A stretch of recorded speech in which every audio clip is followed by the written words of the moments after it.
Terima kasih Bapa kami di surga, sungguh Kau mengelilingi aku dengan anak-anak yang luar biasa. Dan juga teman-teman online dari Banyuwangi, Palu, dari Melbourne, dari Belanda, dari Phoenix, Arizona, dari Australia, dari Switzerland. Father, we thank you. We could not ask better than this. Untuk semua jemaat-Mu se-Jabodetabek, bless them I pray. Dan biar firman-Mu hari ini berbicara ke hati kami. Dalam nama Yesus Kristus kami berdoa mengucap syukur. Amin. Alright. Saya terakhir, kita masih di dalam tema kenali Allah yang tak tergesa. Ternyata topik ini sangat penting sekali buat saya. Nah, buat kita semua. Kalau Anda ingat di episode terakhir itu hari Sabtu ya, saya memperkenalkan bagaimana top owners, business owner, orang-orang terkaya di dunia saat ini. Jeff Bezos yang memiliki Amazon, Elon Musk yang bikin mobil listrik, Tesla, CEO daripada Apple Computer, penerus daripada Steve Jobs, dan juga Steve Jobs. Mereka semua itu melakukan praktek yang namanya the rule of awkward silence.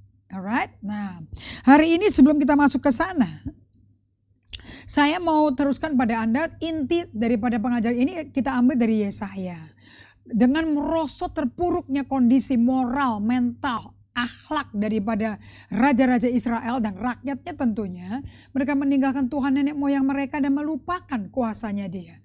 So semenjak matinya Uzia yang awalnya bagus tapi akhirnya merosot total dan mati dengan kusta, diisolasi sehingga dia mesti paralel memerintah dengan anaknya si Yotam. Karena dia udah merusak dirinya dia dan sombongnya gak keruan saking jayanya. Nah, di tengah-tengah kematian kemerosotan akhlak daripada Israel dan meninggalkan Allah total, Yesaya berdoa pada Tuhan. Dan di dalam doanya Yesaya 6, tentu Anda baca ayat 1 sampai ayat 13. Di situ Yesaya mendapat penglihatan akan Allah setelah matinya Uzia, atau saya terjemahkan setelah kesombongan hancur.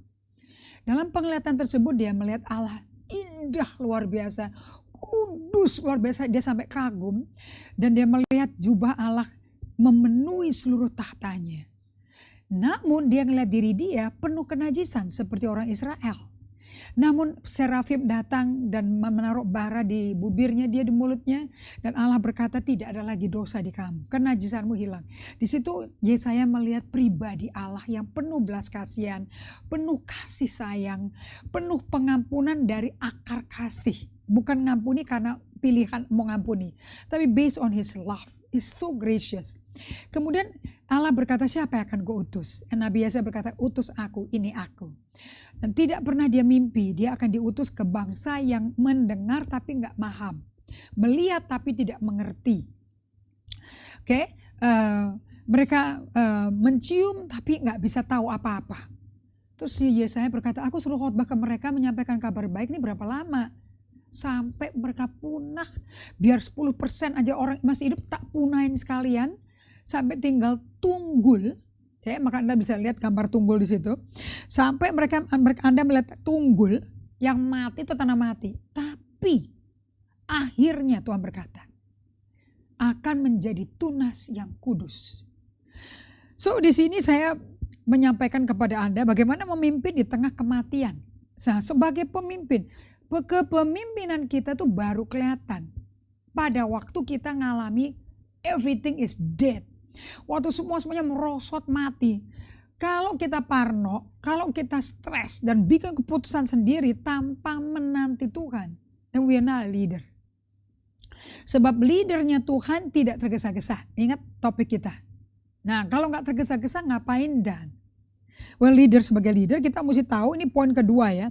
Sebagai pemimpin kita harus dapat melihat dengan mata hati kita where we are going and what are we intending to do. Kita tuh mau kemana dan maksudnya tuh mau ngapain tuh mesti jelas. Nah, kalau kita sudah bagikan poin 1 ya. Kalau Anda itu benar-benar pemimpin dan di tengah badai itu ya sudah jadi kayak ikan di air gitu loh. Jadi pemimpin tuh suka badai. Makanya kita terbang tinggi bagai Raja Wali. Justru kita suka badai karena badai mengangkat kita ke tempat lebih tinggi dan kita mendapat kekuatan supranatural. Nah, Kalau udah dapat kekuatan supranatural tapi nggak tahu mau kemana dan maksudnya tujuannya mau kemana nggak tahu, repot dong ya. Nah, supaya Anda bisa tahu mau kemana dan tujuannya apa, Anda mesti percaya poin 3 bahwa hanya penglihatan akan pribadi Tuhan yang nyata di hati Anda dan pikiran kita, itulah satu-satu penglihatan dari segala kehancuran kematian yang mestinya hidup. Alias maksud saya ngomongnya seperti ini. Yesaya itu bisa bertahan 50 tahun pelayanan ngomong sama orang bangsa yang tegar tengkuk bebal. Sampai mereka akhirnya diserang bangsa Asyur. Dari berserang bangsa Asyur mereka tetap larinya ke Mesir mendapat kekuatan kuda, kekuatan Mesir. Mereka gak mau datang ke Tuhan. Sampai Yesaya 30 ayat 15 sampai 18 Allah tuh ngenes nangis loh.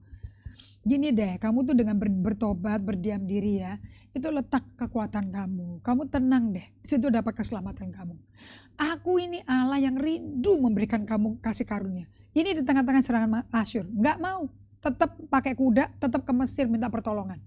Kan Allah berkata manusia kan cuma debu, nggak bisa nolong kamu. Musuhmu terlalu kuat, nggak mau dengar. Yesaya dikuatkan Tuhan, Yesaya 41 ayat 10. Jangan takut Yesaya. Aku beserta kamu. Gak ada yang perlu kau takuti. Nanti orang-orang yang mencerca kamu akan kau lihat udah gak ada lagi. Dan aku akan bikin kamu sebagai kayu pengirik yang kuat sekali. Yesaya 41 fantastik untuk orang pemimpin yang mengalami badai. Okay. Nah, apa sih yang bisa bikin Yesaya maju terus itu apa?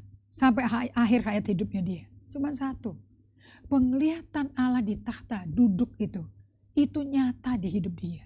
Itu penglihatan yang dia pegang terus. Panggilan bisa macam-macam. Penglihatan akan pribadi Allah itu jangan hilang. Karena Anda kalau mau bertumbuh dewasa rohani, Anda akan mengalami seperti Yesus. Do you know how to receive the answer no from God? Bisa nggak Anda menerima jawaban tidak dari Tuhan atau didiamin? Waktu Yesus di Kalvari terpaku di kayu salib, bukankah dia teriak, Eloi, Eloi lama sabachthani.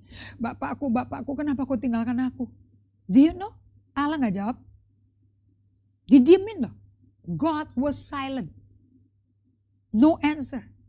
Apakah Allah absen? No. Allah hadir sekali. Sangat hadir. Kalau enggak kan gak mungkin awan jadi gelap. Siapa yang mainan itu semua, alat itu? God was there. But feelingnya Yesus gak bisa kerasa. Di situ Anda lagi diajarin sebagai pemimpin. Dan apa yang Anda kenal, feeling yang Anda bikin Anda yakin Allah itu hadir melalui feeling kayak begini, akan di-stop sama Tuhan. Di mana Anda gak lagi mengandalkan feelingnya Anda mengenai Tuhan hadir. That you will rely on God for who He is. Anda dilatih sama Tuhan untuk kenal kepada Allah dan percaya pada Allah karena siapa Dia. Bukan karena Anda feel something, merinding-merinding, hangat, nggak ada. Ada aliran panas, no more. Kalau Anda udah dipaku di kayu salib nggak ada rasa aliran, saudara. But you trust God for who He is. Nah, kalau ingat penglihatan vision of God, pribadi Allahnya, karakter Allah yang reliable itu Anda pegang terus. Biar panggilan Anda di tempat yang susah kayak apa, kayak si panggilannya si Yesaya yang ngomong sama orang bebal. You will be able to keep in track and menuju ke tempat yang Tuhan mau.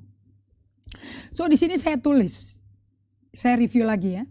Hanya penglihatan ilahi yang suci akan pribadi Allah lah yang akan membuat pemimpin itu setia dalam persekutuan intim hariannya dengan Tuhan. If you have this pengalaman pribadi ketemu Tuhan, that will draw you selalu intim pada Tuhan di tengah badai. Di tengah situasi kondisi yang sepertinya mati. You know what? Kita akan ngalami kok. Dimana saya sendiri ngalami 2015. Everything that I do sepertinya kayak mati. Gak ada apa-apanya. Mati total. Like kayak I mean what have I done gitu loh. Really? You know? Dan kalau sampai Anda mengalami itu, you know that's the best time that God proved to you He love you the most. Kasihnya Dia full kepada kita. Dan juga kuasanya full bekerja bagi kita. Jadi waktu kita diam and trust His character, kepribadian Dia. Dia lagi kerja. Jangan quit on God. He is at work. And Anda baru tahu setelah selesai spending time with God. Then you will know. Something changed inside of you. Dia lagi kerja dalam Anda dan melalui Anda ke orang lain. Orang lain yang akan bisa affirm, you change, something changed in you. Pertobatan itu proses, a journey. Enggak satu kali. Bertobat, nangis, bersungkur, berbahasa roh, selesai. Oh no, it's a journey. So saya tulis di sini, hanya penglihatan ilahi yang suci akan pribadi Allah lah yang akan membuat seorang pemimpin bisa setia dalam persekutuan intim hariannya dengan Tuhan. Di tengah situasi, kondisi yang sepertinya mati. Nah, sehingga Anda bisa tetap dalam kasih setianya, His unfailing love, melakukan pekerjaan yang sustainable. Jadi pelayanan Anda bisa berkesinambungan. Terus melayani visi Allah dalam persekutuan intim bersama Dia. Nah, jadi tidak ada panggilan yang tersendat. Tidak ada visi yang terhambat. You will continue on going on with God. Alright? So, sekarang saya mau kasih konklusi akibatnya. Bahwa, saya pakai bahasa Inggris sebentar ya. Unhurried Christian leaders should be aware of God's presence. So should be paying attention all the time to God's presence. In the presence of people. Ini goal saya. Di mana saya kumpul dengan banyak orang. Ada situasi yang urgent dan emergency. Yet I can hear God. Dan kalau kita bisa dengar Tuhan. Kita punya disposition ya. Kita punya kepribadian. Bawa dirinya. Itu bisa kalem. Okay? And you not panicking. Dengan situasi yang panik. Anda gak ikut panik. So kita punya konklusi di sini adalah. Great leaders are great listener. Nomor 1, biasakan dengar suara Tuhan. Kalau saya mau mundur lagi lebih teliti, biasakan latihan. Practice makes permanent. Latihan apa Ibu Indri? Latihan peka dengan hadirat Tuhan. Supaya Anda tahu Tuhan hadir dan akibatnya Anda bisa kasih perhatian untuk dengar Dia. Dengan instruksi yang nyelamatin nyawa banyak orang. Karena seorang pemimpin kan mempengaruhi banyak orang. Jadi kalau kita mimpinya benar, banyak orang akan benar hidupnya. So great leaders are great listener. Kalau Anda gak biasa dengar Tuhan, Anda gak biasa dengar orang. Gak mau orang mendapat nasihat orang. Padahal Amsal 11 ayat 14 berkata di mana banyak nasihat ada keselamatan kan. Nah kalau gak biasa dengar nasihat orang, dapat masukan, dapat feedback. Berat, bisa ditangkis semua, orang ditolak semua. Lu tahu apa? Apalagi kalau orangnya lebih rendah rohani atau lebih rendah usia. Lu tahu apa? And that's pride. Itu kesombongan dari insecurity. So practice yang dilakukan oleh monastic fathers, dari bapak-bapak biarawan, mereka melakukan ini setiap hari. Practicing the presence of God day by day in the workplace. Bisa nggak merasakan atmosfer doa sementara kamu lagi kerja? Nah, Brother Lawrence ngalami ini. Dan I pray to God, Anda beli bukunya. Amazon available. Dan kalau Anda punya script apps itu juga available di situ. So, Sabtu kemarin saya selesaikan dengan ini. Bahwa top world business leaders, they need to acquire the ability of the rule of awkward silence in the midst of every business meeting. Ternyata yang practicing, tapi yang ini bukan practicing the presence of God. Ini practicing the presence of them. Dari data yang mereka punya, mereka olah cercaan pertanyaan atau dipertanyakan oleh semua direksi kepada mereka bisa diam. Tim Cook, Apple Computer punya CEO saat ini. Setiap kali dia masuk ke board of directors meeting, dia duduk. Pertanyaan masuk ke dia. Dia langsung ambil energy bar. Kalau saya suka makan oatmeal bar pakai honey, yang dihabisin lah satu pak itu. Itu dia lagi proses di otaknya dia. Dia lagi melakukan critical thinking. Sarkasme, berita apa, cercaan apa, pertanyaan yang nyakitin, dia proses, dia nggak tolak, dia nggak tersinggung. Karena dia praktek yang namanya the rule of awkward silence. Nah, kita cuplikan dari majalah ini yang saya bagikan. Anda kalau bisa download di Google, download deh. Artikelnya worth reading. Di mana intelligent minds, ada pemikiran-pemikiran intelijen. Jadi pemikiran kita bisa intelijen loh. Gak peduli berapa usia kita, ini dipraktekin aja. Oke. The intelligent mind seperti Tim Cook, itu Apple Computer punya CEO, dan Jeff Bezos yang punya Amazon, the richest man now di tengah pandemi. They embrace the rule of awkward silence, yang penulis Justin Barossa berkata, and you should too. Nah, ini adalah peraturan berdiam di tengah-tengah rapat eksekutif loh. Board of directors, owners of company, and ternyata banyak direksi yang nggak biasa didiemin sama pemilik perusahaan atau sama CEO-nya. Tapi ternyata ini nilainya luar biasa. Ya, di dalam dunia yang segera serba instan, ini adalah suatu practice menjadi habit ya, developing the power of habit yang sangat-sangat menguntungkan dari destiny of a company. Elon Musk juga melakukan yang sama bersama Steve Jobs. They embrace the rule of awkward silence. Nah, ternyata pada waktu mereka melakukan the rule of awkward silence, you know what they are doing? They're actually doing critical thinking. Nah, kita para pemimpin gereja juga mesti latihan menjadi pemikir kritis. Jangan apa-apa diaminin, jangan apa-apa dipercaya. Apalagi kalau datangnya beritanya dari orang Kristen sesama hamba Tuhan. Everything has to be dibaca and then be still. Ini maksudnya apa?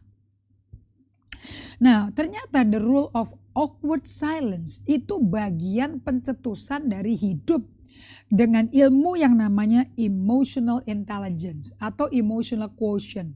Kita belajar bahwa dulu zaman saya SD, SMP, kalau mau tahu betapa saya itu kemampuannya di mana diambil tes IQ ya.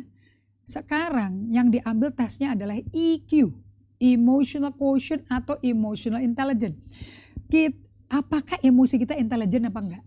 Nah, apakah waktu diserang sarkastik seperti itu langsung kita balas, kita fight back, atau flight, flee, atau freeze? Nah, ini kita mesti tahu, kita avoidance, orang yang suka menghindar dari konfrontasi, atau dengan tenang bisa mendengar dan memperhatikan konfrontasi yang dialami. Nah, praktiknya itu namanya the rule of awkward silence. Kalau bisa lakukan ini, Anda memiliki emotional intelligence. Nah, di sini kita belajar bahwa kalau Anda memakai sistem ini, Anda tuh lagi praktek memakai otak Anda. Nah, waktu Anda diserang dengan sarkasme dan sebagainya, Anda mau nyerang balik gak? Bikin tembok, defense mekanismenya apa?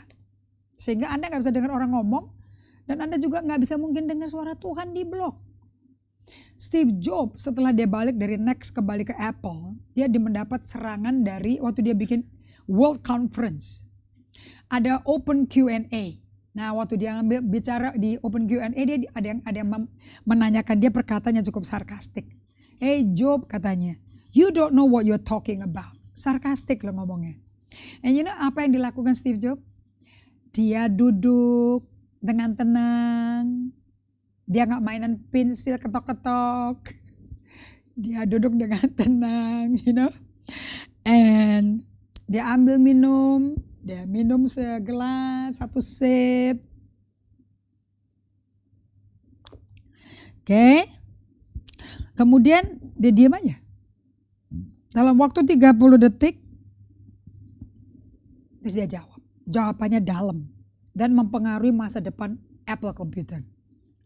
Waktu saya baca ini di artikel ini, saya ingat waktu Daud, dia share sama Nabi Nathan, bagaimana aku tinggal di istana begini megah, Allahku cuma tinggal di tenda, aku mau bangun bait Allah, rumah Allah. Nabi Nathan santai ngomongnya, Allah kan beserta kamu mau lakukan apa ini, pasti di ACC lah. Ternyata Nabi Nathan pulang. And dia tidak bisa tidur karena Allah berkata, katakan ke Daud bukan dia yang bangun, anaknya nanti yang bangun. So Nabi Nathan dengan di tengah-tengah kesungkanan gak enak hati gitu ya, salah ngomong soalnya kan, sekarang mesti nyampaikan apa yang Tuhan sampaikan. Nah Daud itu lagi di puncak-puncaknya, lagi top-topnya, lagi jaya-jayanya. Wah lagi ya, kalau ngomong lagi orang lagi berkuasa, berhasil dan jaya, gak gampang ya dikoreksi ya dan dilarang. And Nabi Nathan berkata, I'm sorry, tadi disampaikan Tuhan gak boleh. Bukan kamu, tapi anakmu Salomo. And Daud ngapain? Marah, bela diri. Kok gitu Tuhan? Daud persis kayak Steve Jobs. Dia duduk di bait Allah. Menikmati bait Allah dan diam. Anda bisa baca di kitab Raja-Raja tuh. He said, dia untuk orang lagi gede-gede jaya-jaya bisa menerima jawaban no. Waduh. I mean he's a king, you know. Ternyata dia kalem. Nah, saya mesti belajar kayak gini. Dari 2016 sampai sekarang I'm still a student. Saya masih murid kok. Oke. So, saya mau bagikan di sini pada Anda 2 bagian daripada otak kita tuh bekerja kalau kita pakai emotional intelligence. Artinya kita emosinya jadi pinter gitu loh. Ya, kapan teriak-teriak, kapan nangis, kapan cembetut, kapan buang badan, kapan buang muka, Anda mesti tahu. Nah, pada waktu Anda memiliki emotional intelligence atau lagi praktek the rule of awkward silence, basically, waktu serangan datang, Anda kalem. Rasionalnya jalan, pemikiran rasionalnya bekerja. Nah, biasanya kalau kayak gitu tuh otak depan sini loh, otak prefrontal cortexnya yang bekerja, otak gede. Tapi waktu kita lagi diserang, nah bagian otak kita agak dalam nih di atasnya batang otaknya ada bagian namanya amigdala. Itu kalau ini bagian perasa. Biasanya ini yang nyerang balik langsung nyerocot jawabannya atau nonjok atau mau ambil alih situasinya. Nah, mau to be in control. Emosi seperti ini agak bahaya kalau Anda memimpin perusahaan, memimpin gereja. Karena akan bisa membawa kita ke situasi yang susah malahan. Nah, so the problem comes when kalau emosi-emosi ini tidak dicek. Jadi kita itu mesti ngecek perasaan kita tiap hari. Solitude, silence, and stillness adalah alat kunci terobosan revolusioner yang membuat kita bisa mengecek kondisi emosi perasaan kita tuh seperti apa. So Anda bisa baca note-nya di screen, Anda bisa screenshot foto ya mengenai bagian otak waktu Anda lagi berdiam diri. Nah, bagaimana Anda bisa menenangkan amigdala Anda itu supaya nanti akhirnya Anda gak nyesel karena pencak-pencak silat marah-marah. Nah, jadi sebelum kita kalau tahu ada orang yang salah marah-marah gitu, kita tenang. Cara menenangkan diri, datang ke hadirat Tuhan. Dan keluarin emosi Anda. Anda perhatikan ya, belajar kitab Ayub, belajar kitab Mazmur. Ini 2 orang Yahud luar biasa, jagoan benar-benar dalam emotional intelligence. Anda baca Ayub dalam 1 hari, orang paling saleh kata Tuhan. Right? Bisa jadi kere, jembel, tinggalnya di luar tanah yang dia pernah miliki yang udah kebakar hangus, anak 10 mati semua, istri maki-maki dia, ninggalin dia, harta dia habis. 35 fasa saya gak tahu berapa tahun itu. Yang saya perhatikan Philip Yancey, ada penulis namanya Philip Yancey berkata seperti ini. The one thing you can learn from Job, he never di tengah kesakitan dan marahnya dia, he never ignore God. Gak pernah diabaikan Tuhan, dicuekin Tuhannya, dan dianggap gak ada. Dia bawa unek amarah, luapan amarahnya dibawa ke Tuhan. Do you think Tuhan gak nerima Anda dengan amarah Anda? Terima. Kan dia pernah jadi manusia yang turut merasakan segala kelemahan kita, tapi dia gak mau jatuh berdosa. So dia bilang, bawa persembahkan kepadaku segala abumu, debumu, semangat pudar, semua kehancuran hidupmu, dukamu, kehilanganmu, give it to me. Dan aku gantikan kau perhiasan kepala, jubah puji-pujian, minyak sukacita, I will give it to you. Yesus itu sukanya itu, itulah momen yang ditunggu-tunggu. Nah, kalau emosi yang gejolak mentah-mentah kayak apa dikasih ke Tuhan, belajar dong dari kitab Ayub. You know what? Then semua beban itu dilifted oleh Tuhan. Yang hadir sekarang siapa? Jiwa kita semakin luas arealnya, kosong kan? Karena yang diisi beban kan kosong. Kita undang Yesus hadir, dia diisi hadirat Allah. Dan dia mulai bekerja dalam kita dan melalui kita. Yang tahu Tuhan kerja di kita siapa? Orang lain. Terutama yang pernah disakitin Anda, yang pernah dilukai Anda. Mereka akan bisa kaget, kok bisa berubah begini ya? Oke, nah.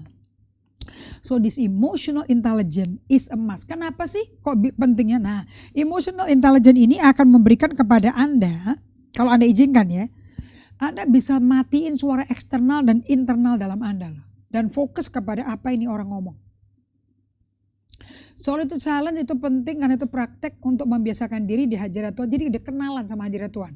Nah kalau sampai Anda dikeroyok orang, Anda bisa kerasa gak Tuhan hadir? Bisa, karena udah biasa melatih diri. Jadi Anda bisa mute suara keramaian demo-demo di sekitar Anda dan hanya dengar suara Tuhan. Ini penting loh. 2, Anda bisa exercise your thinking menjadi kreatif dan critical. Nomor 3, jawabanmu bisa kalem dan berbobot isinya. Nomor 4, akar permasalahan lebih efektif dapat dikuras. 5, remain in harmony dan Anda tenang. Anda bisa pegang nilai-nilai kerajaan surga dan prinsip kerajaan surga. Anda gak usah jadi yes man sama orang nyenengin orang. Udah gak perlu lagi. Oke. Nah, Anda bisa mengatakan you can say what you mean and mean what you say. Nah yang untungnya ini loh ya. In doing so, Anda bisa memiliki hasil ini. You can, waktu Anda memilih untuk ikutin the rule of awkward silence, you can buy yourself time to think. Put yourself in the drive. Jadi ada empati. Kalau Anda di sepatunya orang itu kayak apa. Anda bisa kalem, bisa punya confidence. Jawabannya juga lebih berkualitas. Nah, sekarang saya mau sampaikan kepada Anda. Dengan demikian, pemimpin yang memimpin di tengah kematian, kondisi mati semua. Udah dah kayaknya gak ada harapan, perusahaan juga sampai kayak mau bangkrut gitu loh. Kalau visi melayani Tuhan ini dengan hati yang kenal pribadi karakter Tuhan dan mengenal hati dan tujuan Allah itu masih ada di poin 6, maka akan termanifestasi visi Tuhan itu akan mulai hidup dengan segala kemuliaan Allah menyertainya dan keindahan Allah dan kebenarannya. Itu akan nyata dari hasilnya. Kan Allah yang kerja di dalam Anda dan melalui Anda, dia juga dikerja di dalam hati orang lain. Nomor 7, sehingga tujuan mulia dari menjadi tunggul yang bertunas bisa membuktikan bahwa hidup kita tuh hidup yang berbuah. Karena kita memakai sistem akar yang tersembunyi tapi kuat. Nah akarnya tersembunyi gimana kok bisa kuat? Waktu kita solitude, silence and stillness. There's no other way. Anda baca dong Keluaran 14 ayat 13-14. Kamu gak usah perang, kamu nonton aja di sini, kamu tetap berdiam di sini. Allah yang berperang bagi kamu diam aja. Itu adalah proses membuat kita berakar dalam di dalam Tuhan. Makanya Anda bisa berdiam dalam Dia dan Dia diam dalam Anda. So, the vision of God. Jadi kalau gitu di tengah kematian apapun, visi Allah is only a backdrop for our work to remind us that God alone is good in the worst situation. Untuk kado pentingnya ya mendapat penglihatan pewahyuan akan Allah. Kalau Anda pernah ketemu Tuhan muka ke muka, itu akan menjadi backdrop, latar belakang ini loh. Kayak latar belakang cantik saya ini, latar belakangnya itu mengenai pribadi Allah. Dan ini akan ngingetin kita to stay faithful to Him. Karena dari semua situasi buruk ada satu pribadi yang baik namanya Allah. So the vision of God works in an unhurried growth of influence for our good. Jadi visi pribadi Allah itu akan bekerja dengan tak tergesa-gesa. Yang akan mempengaruhi bagaimana kita membuat pilihan di tengah-tengah kematian itu. Oke, nah kalau sampai situasinya itu mati total saudara-saudara, Anda bisa punya pilihan, mau kecewa, mau pahit, mau kayak orang Israel keluar dari Mesir tuh, diuber Firaun dan kudanya marah-marah, tahu gini mati di Mesir udah ketahuan. Di depan kuali kita juga lebih baik jadi budak, kita udah biasa hidup kayak begini 400 tahun, sekarang masuk ke padang gurun apa ini? Padahal gak ada yang sakit, sepatu gak ada yang rusak, kaki gak bengkak, baju nggak lusuh, nggak ada department store, nggak ada dokter gigi, nggak ada UGD. Dan Tuhan sediakan kesehatan supranatural. Tetap mereka pilih ke Mesir. Cari jalan pintas enaknya aja. Padahal mereka sengsara loh. So kalau Anda punya the vision of God, peranan-peranan kekecewaan yang Anda alami di perjalanan justru berperan, maksud saya itu begitu.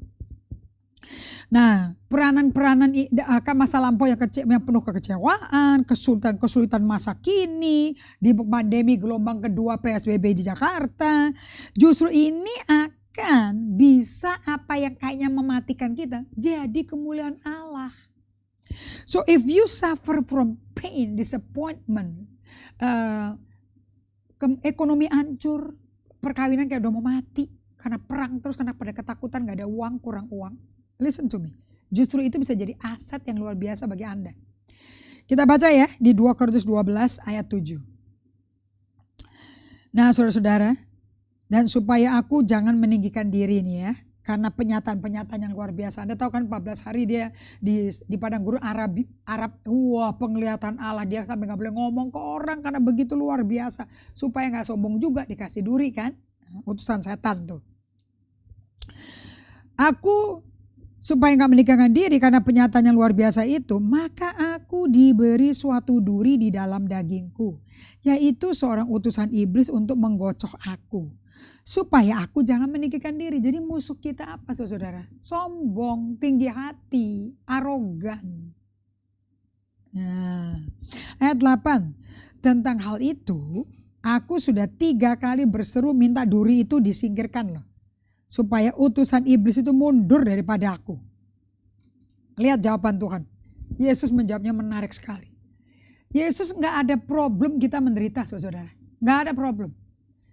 Ingat ya, untuk masuk kerajaan surga banyak penderitaan loh. Banyak aniaya. Anda baca dong 2 Timotius 3:12.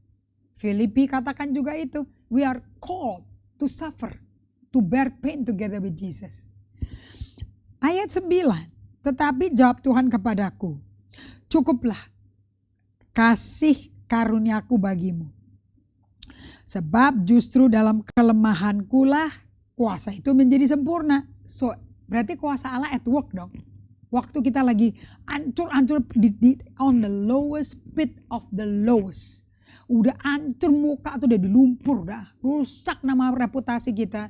Organisasi dia hancurin. Semuanya being shaken. Nobody is with me. You're alone with God. Yesus berkata apa? Kasih karuniaku cukup. Saat kamu lemah, kuasaku bekerja sempurna. Sebab itu Paulus berkata, aku terlebih suka bermegah atas kelemahanku, supaya kuasa Kristus turun menaungi aku. Wah, isn't it amazing? Ayat 10. Ayat 9-10 ini kuncinya nih. Karena itu aku senang dan aku rela di dalam kelemahan. Ada orang senang loh dan rela di dalam kelemahan. Karena dia akan lihat kuasa Tuhan bekerja full. Di dalam penganiayaan dan kesesakan oleh karena Kristus. Sebab jika aku lemah maka aku akan kuat. Nah saudara-saudara, pesan Tuhan hari ini. Sadar diri adanya keterbatasan. Nah kenapa kok kita tuh bisa sampai gak kuat. Sampai habis-habisan. Because kita mesti sadar. Sebagai manusia kita ada batasannya. Usia ada batasan. Karena kita akan ada selesai di bumi kan. Nah, itu kan berarti kita manusia yang ada limitasi. Pertemanan, suatu hari bisa berteman baik sama orang, besoknya dia udah meninggal. Nothing yang kita bisa hold on.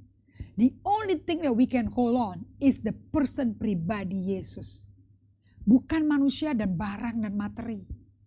So, saya mau bagikan pada Anda. Dengan Anda tahu bahwa kita ini manusia yang ada batasannya. Okay, itu akan justru menolong Anda melihat potensi yang ada di dalam limitasi kita sebagai manusia. So pada saat kita bisa melihat potensi dalam limitasi kemanusiaan dan penderitaan kita, justru itu diubah Tuhan menjadi sumber kekuatan. Ingat gak di kitab Kejadian 50? Yusuf berkata kepada kakak-kakaknya berketakutan karena dia kan yang bilang dia udah mati kan Yusuf dan dicemplungin ke sumur kan. Kak, siapa aku? Aku kan Yusuf adikmu bukan Allah. Apa yang kakak reka-reka untuk kejahatanku, Tuhan putar balikan untuk kebaikan kita semua. Nah, ingat ya, pada waktu situasi daripada hidup kita kayaknya mati, bisnis mau mati. Remember yang dikatakan Rasul Paulus. Tetapi jawab Tuhan kepadaku, cukuplah kasih karuniaku bagimu. Sebab justru dalam kelemahanlah kuasaku jadi sempurna. Sebab itu terlebih suka aku bermegah atas kelemahanku supaya kuasa Kristus dapat menaungi aku. Nah, saya mau tutup saudara-saudara dengan karakter-karakter yang tahu waktu mereka habis akal, habis kekuatan, habis segala-galanya habis. Ternyata mereka ngelihat disitulah waktu kasih karunia Allah dan kuasa Roh Kudus bekerja. Contoh karakter yang menemukan kekuatan Allah terbesar di hadapan keterbatasan dan penderitaan mereka. Ini top leaders loh di Alkitab. Number 1, Musa. Anda tahu kan Musa kan ya? Di kitab Keluaran 4 tuh, ayat 11-12. Dia bilang lidahnya gak bisa ngomong. Dia dilimitasi oleh dia sendiri. Karena gak pandai bicara, dia berat mulut dan berat lidah. Nah, lihat ya, Tuhan ngomong apa? Tetapi Tuhan berfirman kepadanya, siapakah yang membuat lidah manusia? Siapakah yang membuat orang bisu atau tuli? Dan membuat orang melihat atau buta? Bukankah aku, yakni Tuhan? Oleh sebab itu pergilah, aku akan menyertai lidahmu dan mengajar engkau apa yang harus engkau katakan. Anda tahu kan mulutnya Musa melepaskan Israel? 2, Nabi Yeremia. Nabi Yeremia ini dilimitasi oleh kepribadiannya yang melankolis. Dan dia ngalami tertolak berulang-ulang beratus-ratus kali. Nah, Anda bisa baca di Yeremia 20 tuh. Ayat 14-18. Ini orang-orang yang tahu waktu mereka lemah, gak berdaya, udah stres. Di situ letak kuasa Allah. Kalau Anda melihat ke Tuhan, mencari Tuhan, dan berdiam di hadiratnya menanti dia. Udah pasti ketemu kuasanya. Dan kerjanya lembut saudara-saudara. Yeremia 20. Terkutuklah hari ketika aku dilahirkan. Wow, sampai ngutukin harinya. Dia kan menderita sampai tulis buku ratapan. Biarlah jangan diberkati hari ketika ibuku melahirkan aku. Dikutukin loh saking sialnya rasanya. Susah amat sih jadi pemimpin nih. Terkutuklah orang yang membawa kabar kepada bapakku dengan mengatakan, seorang anak laki-laki telah dilahirkan bagimu yang membuat dia bersukacita dengan sangat. Nah, kalau Anda lihat semua ini, terjadilah kepada hari itu seperti kepada kota-kota yang ditunggang balikin Tuhan tanpa belas kasihan. Didengarkannya lah kiranya teriakan pada waktu pagi dan hiruk pikuk pada waktu tengah hari. Karena hari itu tidak membunuh aku selagi di dalam kandungan. Sehingga ibuku menjadi kuburanku dan ia mengandung untuk selamanya. Mengapa sih gerangan aku keluar dari kandungan ibuku. Melihat kesusahan kedukaan kayak begini sehingga hari-hariku habis berlalu dalam madu. Nah, Anda melihat sendiri. Bagaimana orang pemimpin-pemimpin berkarakter ilahi. Yang luar biasa mengetahui pada aset waktu secara manusiawi lemah, gak kuat, gak tahu mesti apa-apa dengan batasan yang luar biasa, gak bisa ngomong, lidah petah, yang apa tujuannya aku khotbah, toh juga aku digergaji, aku diancam terus nyawanya, dibuang ke sumur, tapi kan dia kan nulis di ratapan, besar setiamu, selalu baru setiap pagi. Mereka ini nemu di tengah kelemahan mereka, kuasa Allah sedang bekerja di dalam kita dan melalui kita. Makanya jangan tidak datang ke Tuhan. Datanglah ke Tuhan. Know who He is. Amin. Nah sekarang kita lihat Abraham ya. Abraham juga mengalami kesusahan gak? Kayak masa depannya tuh gak jelas. Tapi dia dapat penglihatan Tuhan kan. Stefanus katakan itu di Kisah Rasul pasal 7. Nah penglihatan akan Tuhan itu yang membuat dia kuat. Gak akan nyerah dari Tuhan. Abraham dibatasi oleh kemandulan Sarah. Dan puluhan tahun mempertanyakan apa betul dia akan memiliki keturunan. Nah Anda bisa buka Kejadian 17 ayat 4. Dari pihakku inilah perjanjianku dengan engkau. Engkau akan menjadi bapa sejumlah besar bangsa. Padahal punya anak satu juga belum. Tapi lihat Roma 4:17 nih. Anda mesti baca Roma 4:17 sampai 20. Seperti ada tertulis, engkau telah kutetapkan menjadi bapak banyak bangsa di hadapan Allah yang kepadanya ia berkata, yaitu Allah yang menghidupkan orang mati dan yang menghidupkan dan menjadikan dengan firman-Nya apa yang gak ada jadi ada. So, saya mau bagikan kepada Anda semuanya. Right? Bahwa di tengah-tengah kehancuran, di tengah-tengah tunggul, udah tinggal tunggul, udah ditebang lah. Namanya sumpah pernikahan udah mati karena suami istri saling gak tahan. Oke? Dan mereka menjadi tertekan, anak-anaknya juga tertekan. So, jangan tidak datang ke Tuhan. And jangan pakai perasaan-perasaan. Ini kayaknya Tuhan hadir deh. Ini kan Tuhan. Jangan. Anda gak kerasa apa-apa. Tidak berarti Tuhan gak hadir. Dia mungkin diam. Seperti Keluaran 14 ayat 14. And the Lord answered, be still. Watch I fight your battle. Lihat aku melakukan peperanganmu. Kamu diam aja. Saudara, itu diam di hadapan Tuhan, di hadirat Tuhan. Bukan cuek. Justru banyak pengetahuan karena Anda mendengar suara Dia. Amin. Nah, saya mau kuatkan Anda di bagian ini. Untuk menyatakan kepada Anda. Kalau sampai lagi hancur mau mati kayak tunggul ini. Terus anugerah Tuhan, kasih karunia Tuhan datang. Ini ngomong apa saudara? Hidup kita memuliakan Tuhan. Apa yang bikin Anda gak quit di pertandingan? Cuman satu. Penglihatan akan hadirat Tuhan.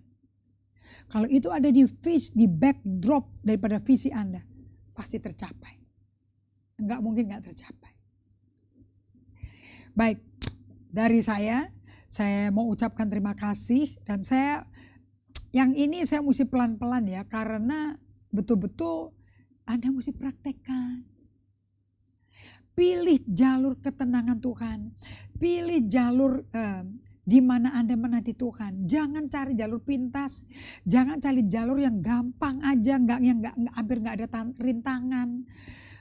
Pilih jalurnya Tuhan. Ingat loh, apa yang saya bagikan itu Tuhan udah tulis, udah sampaikan ribuan tahun yang lalu. Gak ada yang baru. Dan jalannya Tuhan udah diuji sama Tuhan sendiri, berhasil.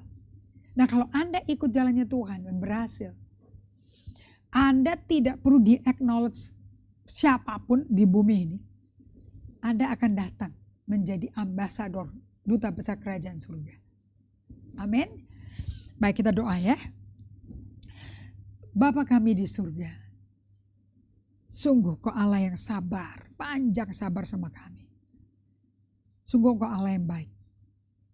Kami berdoa agar di tengah-tengah pandemi ini, semua teman-teman online kami, jemaat GGA, partner Maria Magdalena Ministry, mereka semua berada satu di dalam Kristus.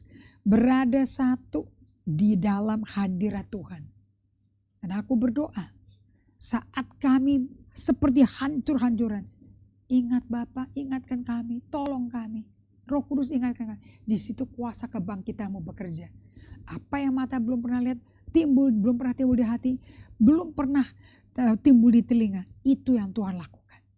Bapak, aku berkati teman-teman online kami dan jemaat terkasih GGA. Dalam nama Yesus Kristus. Amin. Oke, saya mau perkenalkan buku resources yang saya pakai untuk bisa lebih dalam lagi dalam mengajar dan dalam mengajarkan diri saya lah. Karena kalau saya sendiri nggak praktekkan, nggak ngajar untuk diri saya, nggak mau dengerin bagaimana orang lain mau denger. Betul apa tidak? Oke. Selalu dong kalau naik pesawat kan selalu orang tuanya dulu yang pakai face mask. Baru dikasih ke anak Anda. Orang yang sudah rentan, manula, yang juga nggak bisa nyampe lagi tangannya, bisa dibantu. Ingat permainan daripada stewardess pesawat. Oke. So Invitation to Retreat dari Ruth Haley Barton. Satu lagi yang ini mesti di Amazon. Invitation to Solitude and Silence. Oke. Bagus sekali dia bikinnya per judul, per ayat. Dan dia bisa kembangkan kembali. kemudian Emotionally Healthy Spirituality dari Peter Scazzero, dan juga pelajaran-pelajaran ini dapat Anda peroleh dengan MP3. Anda bisa kontak kantor kami, miliki produk ini supaya Anda bisa ngulangi lagi dan catat kembali. Oke? Salam semuanya, God bless you, Tuhan berkati.